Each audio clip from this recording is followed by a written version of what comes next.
história de vida real. Bala perdida. Não sei de onde fui tirar forças para conseguir escrever hoje.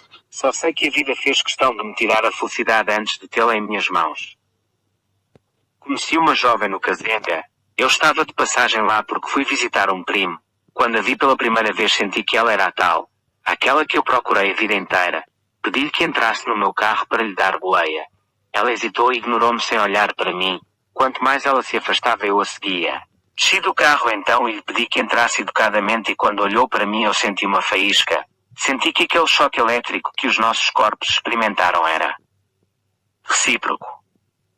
Ela era linda, de pele negra lisa, olhos grossos que denunciavam sem esforço o prazer de me ter conhecido. Quando finalmente aceitou, eu a levei até a universidade. Disse-me que tinha os seus 19 anos de idade e estava a fazer o primeiro ano de Direito. Escolheu o curso para ajudar o país e as pessoas.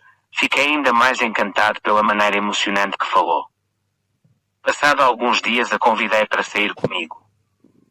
Fomos até ao centro comercial, Belas, ver um filme. Ela me fazia agir como um menino quando estava perto dela. Tive vontade de lhe beijar, lhe abraçar e dizer que queria que fosse minha, mas para não causar a impressão de que queria apenas aquilo, me contive. No caminho para casa, ganhei coragem e pedi que fosse minha namorada. Expressei todo o meu sentimento. Ela disse que gostava de mim e que me achava divertido, mas só me daria a resposta no dia seguinte quando fôssemos sair de novo. Fui para casa com um gostinho do sim porque ela me deixou um beijo suave nos lábios antes de sair do carro. Fiquei tão entusiasmado com aquele gesto que o meu corpo paralisou enquanto a via afastar-se do carro. Estava apaixonado, era notável na forma como olhava para ela. Naqueles dias, encontrar um amor tão puro e sincero como aquele, era raro. Se ela me dissesse que sim, estaria disposto a casar com ela no dia seguinte, podia ser uma loucura, mas eu estaria disposto. Os dias foram passando mais coloridos para mim, porque apesar de demorar 2 semanas para me dar uma resposta, eu fui paciente e lhe mostrei com atitudes que um homem que ama, sabe e pode esperar pela pessoa amada sem medo. Fui honesto desde o primeiro momento e respeitei o tempo que precisou pensar sobre nós dois. Na verdade, penso que foi só uma coisa de mulher, porque durante aquelas 2 semanas, nós parecíamos namorados, dava-lhe boleia até a universidade e depois lhe levava de volta à casa depois dos nossos passeios noturnos pela praia. Íamos ver a secção das 0 horas no Cineplex 2 ou 3 vezes por semana. Uma das muitas coisas que tínhamos em comum era o vício por filmes. Ela detestava filmes de terror, mas uma vez eu a desafiei a assistir comigo. Era A Freira, um filme muito famoso na altura. Acreditam que ela adormeceu? Sim, nunca tinha visto ninguém a adormecer enquanto assistia a um filme de terror. Gozava com ela muitas vezes por aquilo e a partir dali marcou os nossos dias no cinema para sempre na minha memória.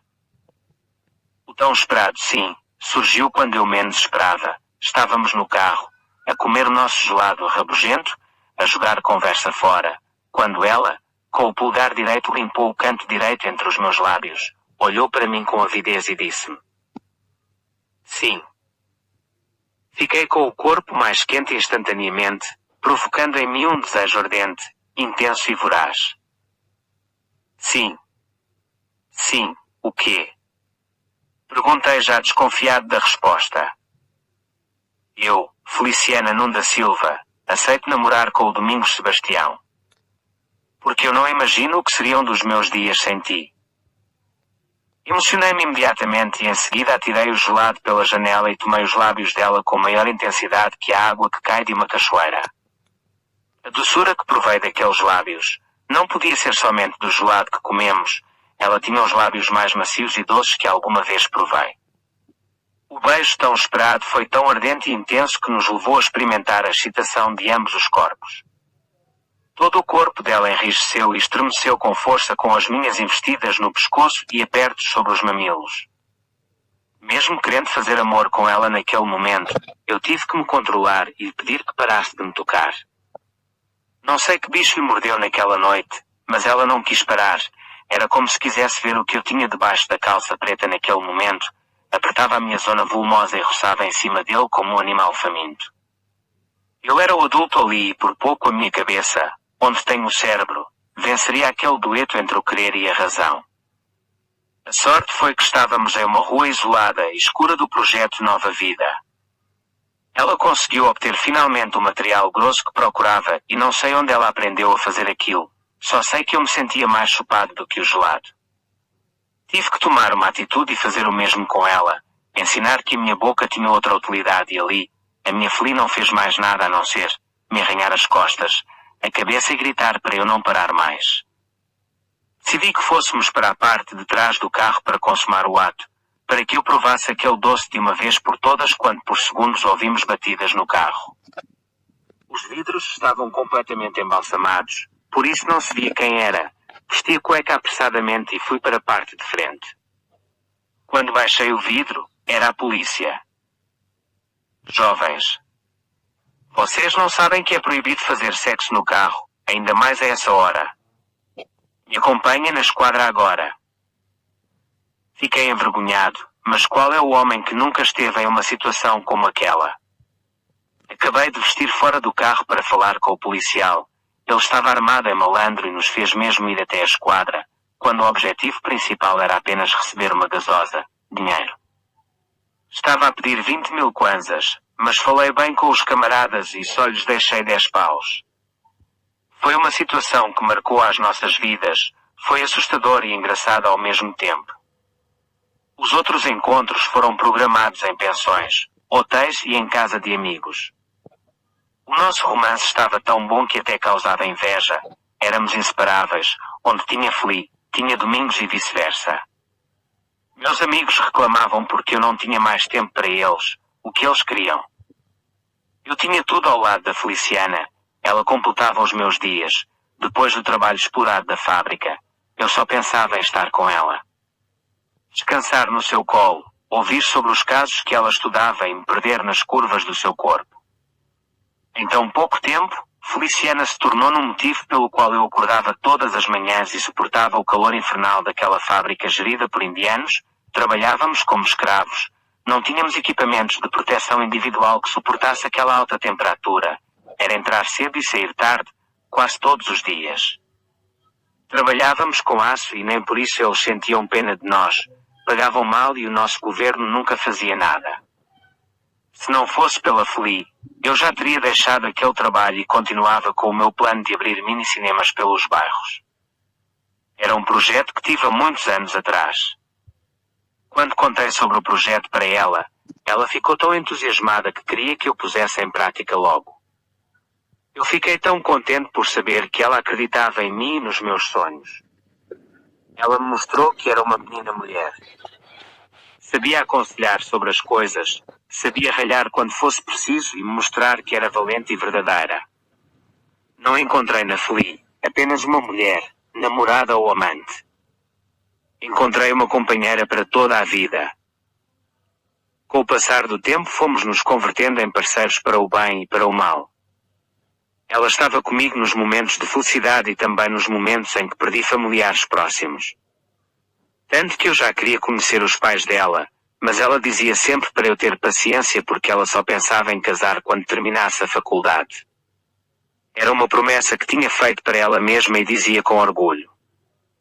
Concordei com ela na altura, mas na verdade eu já estava preparado para ter a minha mulher, com 29 anos a viver em casa dos tios, para mim parecia mal. Porque os meus tios são as minhas referências de casamento, amor e companheirismo. Com eles aprendi muito e aprendo até hoje, porque são para mim, os pais que eu nunca tive. À noite, tive uma conversa séria com a Flea, pedi-lhe que me deixasse apresentar-se em casa dela como namorado, mas ela disse que iria pensar e me dar a resposta no dia seguinte. Eu assumo que estava a ser chato quanto aquilo, mas eu já não tinha idade para namorar às escondidas. Queria poder passar a noite com ela sem ter que mentir que dormiria em casa de uma amiga. Queria apresentar-me e lhe dar o devido respeito. Mas ela parecia sempre meio hesitante quanto ao tema. Não sei se estava a ser rápido demais, se lhe estava a sufocar ou se simplesmente quisesse que a minha vontade fosse atendida. Só sei que naquela noite, senti que ela me quisesse dizer algo mais. Algo que nem mesmo ela sabia, mas a sua voz gritava por algo mais. Mas nenhum de nós entendeu. Adormecemos ao telefone por um interminável minuto de silêncio. Não sei quem dormiu primeiro, só sei que acordei com o telefone junto à orelha. No dia seguinte, tentei contactá-la, mas ela não atendia às minhas ligações nem respondia às minhas mensagens. Fui trabalhar, mas não parava de pensar nela e na resposta dela. Tentei mais de 1000 vezes falar com ela, mas nada. Para não pensar o pior, convenci-me de que talvez tivesse deixado o telemóvel em casa e por isso não atendia. Tentei ficar com essa esperança. Mas por volta das 19 horas decidi ir até ao bairro dela. Achei estranho porque no princípio da rua não estava a entrar nenhum carro. Havia muita gente lá na rua. Parecia que o bairro todo estava na rua dela. Tentei ligar de novo. Não quis ser muito atrevido a ponto de bater na porta dela, embora fosse o que mais queria. Fiquei mais preocupado porque ela não atendia.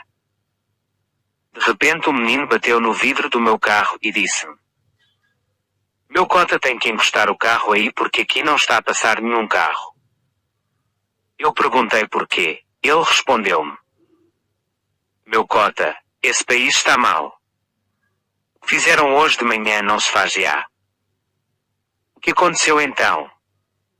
Perguntei curioso e sentindo uma dor inexplicável no peito.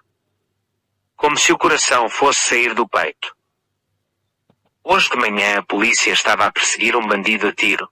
Ele estava a pular de casa em casa enquanto os policiais davam tiros. Aquilo acordou a vizinhança toda, mas o mais grave não é isso. O que é? Um dos tiros atingiu uma jovem, miúda muito educada e estudada. Foi uma bala perdida. Ela estava em casa da amiga a conversar. Você sabe já como é que essas demos gostam de fofocar, né? Meu corpo paralisou enquanto o jovem falava. Conversa daqui, conversa dali. Quando ouviram os tiros, a bala lhe entrou pela orelha e saiu pela cabeça. Morreu naquele momento. Coitada, mas a polícia mesmo àquela hora da manhã era para trocar tiros com os bandidos, sabendo que já tinha pessoas acordadas. Isso mesmo se faz, moço. A minha dor não podia aumentar mais naquele momento quando lhe perguntei o nome da moça. É a Feli, filha do tio Zé Silva, que mora mesmo nessa rua. Eu não consegui conter as lágrimas que já estavam acumuladas nos olhos. Não acreditei que era verdade. Não podia ser. A minha Feliciana. É a minha Feliciana mesmo. Fiquei sem chão e desmaiei logo. Quando acordei estava no quintal. A amiga dela conhecia-me, por isso ajudou-me. Contou-me como aconteceu, dizendo que elas estavam a falar de mim naquele momento quando levou o tiro. Falava a chorar. Perdeu a amiga num piscar de olhos. Chorei com ela naquele momento. Não podia acreditar que ela já não estava entre nós. Que o meu amor já não estava ali. Porquê? Porque ela... Tiraram uma mulher que mais amei na vida. Não consegui entender porque foi tudo tão rápido. Não foi fácil aguentar aquela dor, por isso empenhei-me em causar a vida do polícia que matou a minha Feli no inferno. Gastei a maior parte do dinheiro que guardei para nós, para contratar advogados e ajudar a família da Feli a pôr o homem na cadeia. Não foi fácil porque ele era polícia e tinha influências. Ficou um mês preso e depois saiu. Nós não descansamos até que ele pegou mais anos. Era por casos como aquele que a Feli estava a se formar, por isso empenhei-me com tudo que esteve ao meu alcance para fazer o senhor pagar por tudo, para fazer com que a justiça se cumprisse. Quando conseguimos fazer com que a justiça se cumprisse, pensei que o vazio que eu tinha no peito seria preenchido finalmente, mas enganei-me. Não mudou nada dentro de mim, ganhei aquela batalha na justiça, mas a batalha interior, que corroía o meu coração, não tinha mais cura. Eu estava destinado ao vazio desde a partida da Feli. Minha vida acabou naquele instante e hoje já não consigo amar ninguém. A 27 de abril de 2015. Domingos Sebastião. Fim.